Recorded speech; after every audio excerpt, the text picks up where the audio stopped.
சில முட்டைகளை நீங்கள் உடைத்து ஊற்றும்போது அதில் மஞ்சள் வெள்ளை கரு கூட சிவப்பு நிறத்தில் ரத்தம் போன்று சில துளிகள் காணப்படும். அப்படி இருந்துச்சு அப்படின்னா அதை நீங்கள் பயன்படுத்தக்கூடாது.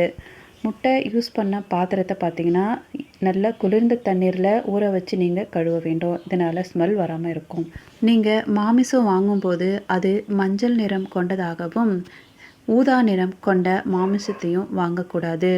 ஆற்று மீன் சேற்று வாடை போவதற்கு நீங்கள் மீனை உப்பு போட்டு தண்ணீரில் ஊற வைத்து பின் கழுவ வேண்டும். உலர்த்திய மீனை அதற்கு முன் நன்றாக கழுவி சில மணி நேரம் குளிர்ந்த தண்ணீரில் ஊற வைக்க வேண்டும்.